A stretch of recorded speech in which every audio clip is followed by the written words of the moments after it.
Blessed. I'm so happy to see everybody today. I'm feeling my health is a lot better, so I'm feeling really good. And thank you for praying for my friend. She did a turnaround, but she's still in the hospital, still needs your prayers. So I rambled on long enough. Let's praise the Lord. Amen. Thank you, Lord. Miss Raven. So, how do you follow that? I follow it by telling you that the scriptures that we read this morning, there's more to the story than what we just read, obviously. And this reading, it starts with some information that tells us as people of faith that we are to point some things out. That we're to point some things out. The previous verses of the text tell us some things. And I'm going to read really the text from 1 Timothy chapter 4, verses 1 to 5, because it's really powerful. And so listen. It says this, verse 1.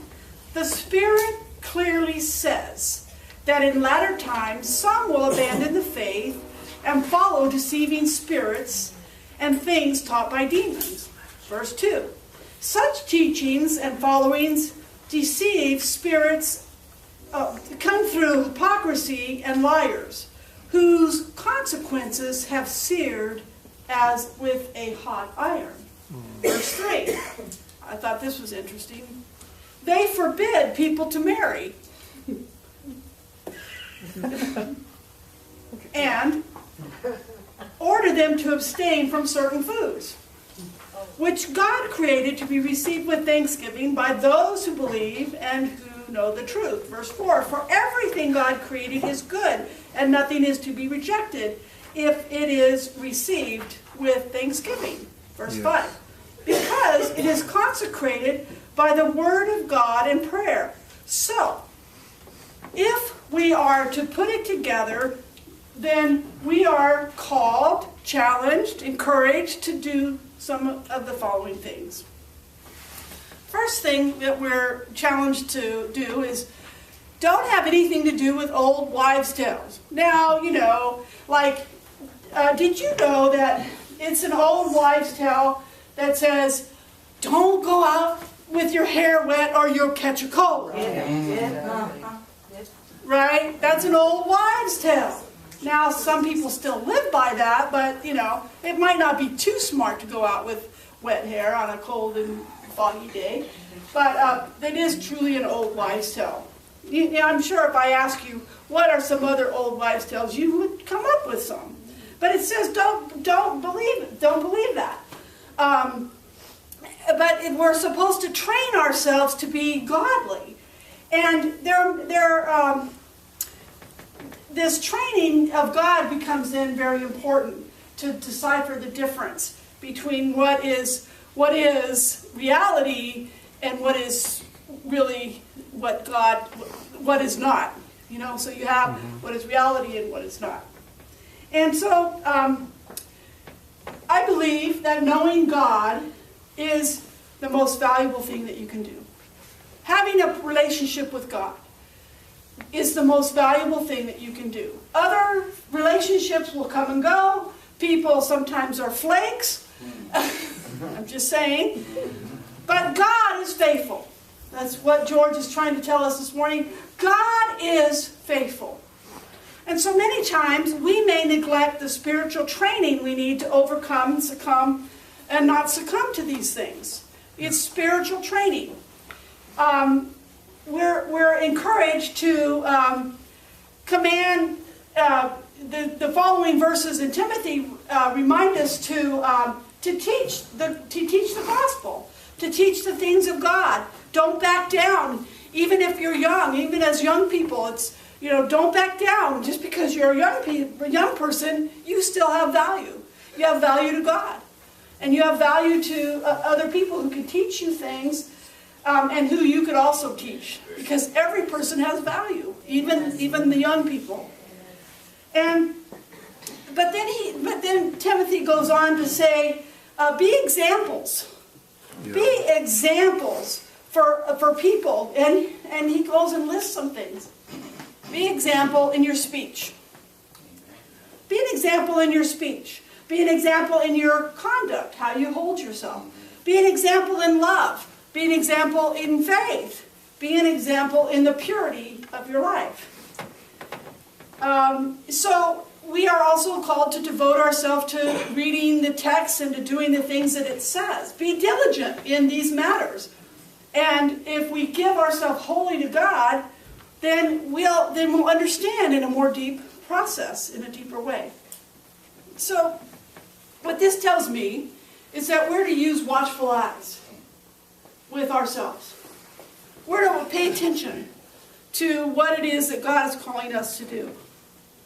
So I call it the 3 Ds, and I don't think I wrote this on your handout, but if you want to write down the 3 Ds, excuse me, that we're called to be devoted. Yeah. We're called to be devoted. Devote ourselves to the things of God. And then if we're devoted to those things, then we must be diligent in those things that we're devoted to. And as we're diligent, we do the work that God has put before us to do. Yes, Lord. And then the last D is decide. You decide what it is that you're going to be devoted to and be diligent to. You get to decide. Nobody decides for you. You know, it's a relationship with you and God. Yeah. So you're devoted, you're diligent, and you decide on the things that God puts in front of you to do. So I want to encourage us today. I want to encourage us to train ourselves for godliness. To train our lives to be in this process. Because it truly, training for godliness is a process. It is a process. And it is exactly what God has called us to do. The first thing that we're called to do is to set an example. Set an example. So I want to ask you a set of questions this morning, and I don't necessarily want you to answer out loud. And these might be some difficult questions for us to answer, but I really want you to think about them. What kind of example are you setting? Are you cursing? Getting drunk?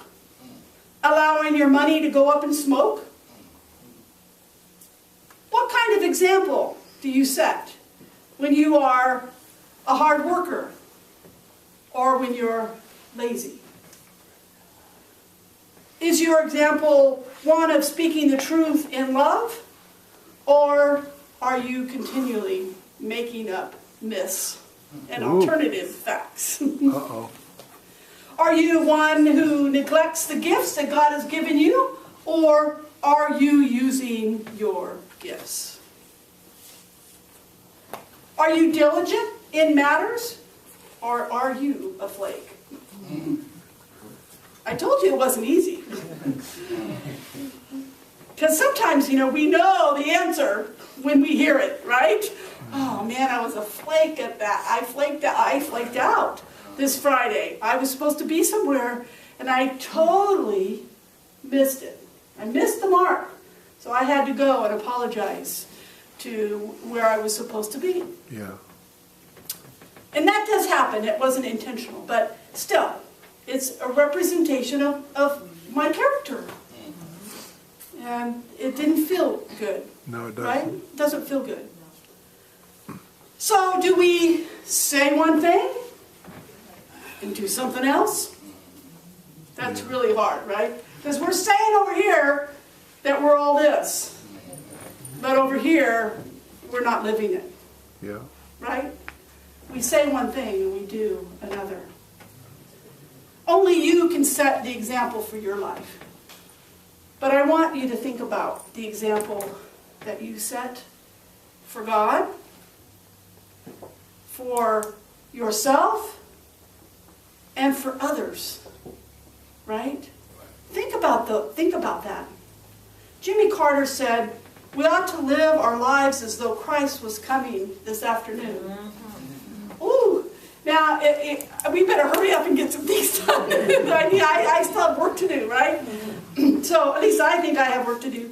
It may change what we do. It might change what we don't do too, right? And so that may be a catalyst for you. If we could live with this in mind every day, we quite possibly would change the world. Matter of fact, I think that if we did this, we would change the world. Yeah, it's true. We forget, though. We forget. We forget. We go about the busyness of our lives day in and day out, day in and day out, and often our spiritual lives are left on the back burner. Yes. And the heat is turned off. Right? The heat is turned off. Cold, cold. So, hard truths for us to live by and to hear. There's a fact that in growing and training your spiritual life requires you to come out from where you currently reside to allow your spiritual muscles to develop. Did you hear? Come out from where you currently reside to let your spiritual muscles develop. I know it's not easy, but Christ didn't say it was easy all the time. I think about Christ and the price that he paid and the examples that he set. I think about him and how, man, it must have been hard sometimes. Like he would look at the disciples and go, "Oh, hey. What's wrong with you guys? I keep telling you all of this stuff." Yeah. But he didn't, he didn't take out the stick and beat them all up. He just, he did use some hard words with the disciples from time to time now. And he also turned the tables from time to time. But it is very important. Just as our physical life suffers when we don't condition it, our spiritual life suffers too. Now some of you know that I have been off of sugar for 2 weeks. Woo! 2 weeks, no sugar, and I'm still here. Wow. Maybe that could have explained why I forgot on Wednesdays. Excuses. No excuse, right? But I know that our spiritual conditioning is hard because you don't often see the measurements, right? You don't see, how do you measure your spiritual life, right? But, when people go on their healthy eating programs, even me, as your pastor, remember when I used to look a lot different? I was a lot thinner, it's like, ooh, look how pretty, you can see the before and the after pictures. How do you think I feel? My life is a living book to you guys. It's like, oh, Lord have mercy. But it's, the spiritual life isn't so visible. You don't see that all the time. But because it's harder to measure. But I can tell you, as a matter of fact, I can tell you from personal experience that personal growth can be seen in different ways. It can be seen. By your fruits you will know people. Yeah. Yes. By not by what people say, Yep. but by what they do. Do is, are you doing, saying, and then what are you doing? Okay? So there's a difference. And it has to be developed, just like our physical body, our spirituality has to be developed as well. You don't become a spiritual giant by not going through some things. And anybody who's spiritual will tell you that they're not finished yet. God is still working. There's a sense of humility there because we know that God is still working in us. Yes. But I can tell you, I've seen the work in some of you. I've seen the shift that some of you have gone through that possibly could have crushed other people by the things that have been put on their plate. But you've risen to the occasion. You've made a decision, right? You've devoted, you're diligent, and you've made a decision that God is going to be the author of your life. Yes. That you're gonna develop that spiritual muscle in your life. And I've seen work in some of you as you've struggled through to make the right decisions. But make the right decisions you've done. And sometimes I don't think that we give ourselves credit when we've made those spiritual decisions. Not that we need credit, but I know us as human beings, we like to be patted on the back from time to time, right? And so I want you to hear me when I say to you that I see you. That I see you when you've made difficult decisions and you've done the right thing. I see you when you've had to go through things and yet you show up through it all. I see you when you've lost a loved one and you're struggling to make it, and yet you've allowed your spiritual muscle to grow because you've gone through those things, knowing that in the weakness, God will help you be strong. Yes. I see you. I see you when you struggle, even if I don't say that I see you when you struggle. I see you when you struggle. I might not say anything to you, but I definitely will be praying for you. And some of you are very tight-lipped when it comes to things of your personal life. But I see you. And you know, the Spirit gives me things. And you think that I might not know, but I know. I know. Don't be fooled by those things. And the thing is, I want you to know that as you develop and as you train for the goodness of God, you don't have to do it alone. You don't have to do it alone, because there's people in this room that will help come alongside of you, that will encourage you, that will encourage you, that will encourage you. And sometimes it's just a matter of saying, I see you. I see you. I acknowledge that you're going through some things. And God's working with you. Hallelujah. Hallelujah. You're not alone. That's right. You're not alone. It might feel like it sometimes, but you are not alone. If you're training to be like God, there's eternal consequences. You're not alone. Hallelujah. Yes. You're Lord. not alone. Are you devoted? Are you diligent? And have you made a decision? If you haven't, I want to tell you today can be the day. That's right. That you can make a decision to train for God. And I hope you do. Let us pray. God,